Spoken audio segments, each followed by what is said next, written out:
आप कौन है? देखो भाई, मैं भी इसी खानदान से ताल्लुक रखता हूँ। वो कैसे? वो कैसे? मैं शन्नो का पति हूँ। आप शन्नो जी के पति हैं? सुना? अबे ओए, हट हट। देखो, मेरा नाम सुनील है। हाँ, हो, अच्छा। तो आप ही वो सुनील जी हैं जिनके बारे में सोच सोच के शन्नो जी 3600 आंसू रोती रहती नहीं, वो यही सोच रही होगी कि कब मरे। नहीं, आप उनके आंसुओं का मजाक उड़ा रहे हैं। अरे क्या बात कर रहे हो? अरे वो मेरी मौत में भी आंसू ना बहाए, ऐसी औरत है वो। देखिए, मेरे हिसाब से तो आपको बहुत प्यार करती हैं। कभी कभी खाना नहीं खाती आपका नाम लेके वो। लेकिन मैं नौकर आदमी इतना क्यों बोल रहा हूँ, मैं चलता हूँ। अरे सुनो भाई, हाँ, सच वो अब भी मुझसे प्यार करती है? देखिए, मेरे हिसाब से तो आपको घर आना चाहिए और शन्नो मेम साहब को लेके जाना चाहिए। सुनो, क्या नाम है तुम्हारा? मैं राजू। देखो राजू, मैंने कसम खाई है कि उनकी चौखट पे कभी कदम नहीं रखूंगा। हाँ, तो मत रखना ना, मैं शन्नो मेम साहब को घर के बाहर लेके आऊंगा, आप लेकर चले जाना। सच? मेरे हिसाब से। हाँ नो जी, गुड आफ्टरनून। Good afternoon. शन्नो जी, आज सुनील जी मिले थे। कौन सुनी? सुनील फूफा जी।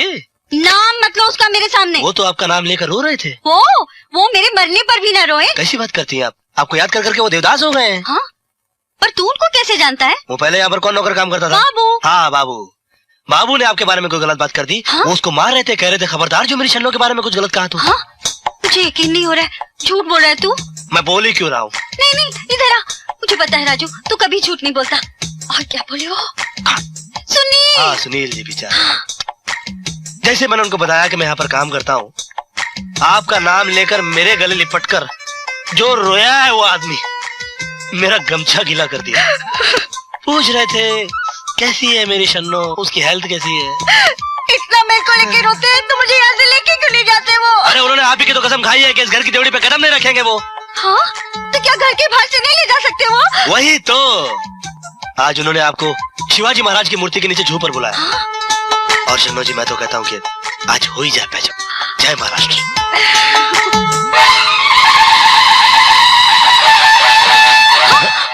शन्नो, 4 दिन मेरे बिना क्या रहे? अकल आ गई ना ठिकाने? मेरी या तुम्हारी? तुम तो इस तरह लड़के गई थी कि सारी जिंदगी भर मेरी शक्ल नहीं देखोगी, और 4 दिन मुझसे दूर क्या रही, मेरी याद में आंसू बहाना शुरू कर दिया तुमने। आंसू बहाए मेरे दुश्मन।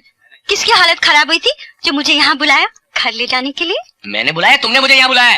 तुमने बुलाया? मुझे यहाँ बुलाया? भगवान के लिए चुप हो जाइए। राजू, अच्छा हुआ तुम आ गए। सच सच बता दो, किसने किसको बुलाया है? अब किसने किसको बुलाया, इस चक्कर में शन्नो जी आप मिलने का मजा क्यों हो रही है? हाँ? इसका मतलब तुमने मुझसे झूठ बोला? देखिए सुनील जी, ऐसा झूठ जो किसी का घर बसा दे वो झूठ नहीं होता। देखो, हाँ? तुम जैसा 2 टके का नौकर अब मुझे शिक्षा देगा है? खबरदार जो राजू को नौकर कहा तो लगी। नहीं, आप चालू रहिए।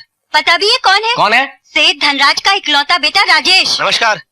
नमस्कार। हाँ। ये और मीना एक दूसरे को बहुत प्यार करते हैं। नमस्कार। लेकिन बाबूजी है ना, वो इनकी शादी को राजी नहीं है। नमस्कार। इसलिए बाबूजी का दिल जीतने के लिए ये हमारे घर में नौकर बना हुआ है। नमस्कार। दोस्त, तुमने तो मेरी आंखें खोल दी। कैसे? अगर तुम जैसा करोड़पति अपने प्यार को पाने के लिए किसी के घर में नौकर बन सकता है, तो क्या मैं अपनी बीवी का प्यार पाने के लिए उसका घर गृहस्थी में हाथ नहीं बढ़ा सकता? फिर? सुनो, हाँ। उस बुढ़ऊ को जाके कह देना हाँ। कि आज के बाद मेरी बीवी अपने मायके कभी नहीं जाएगी। चलो शन्नो। अरे सुनील जी, 1 मिनट। हाँ, मेरी तरफ से लौकी लेके जाइए, मिल बांट के बनाइएगा और प्यार से खाइएगा। नमस्ते। Best of luck Raju, very sweet boy.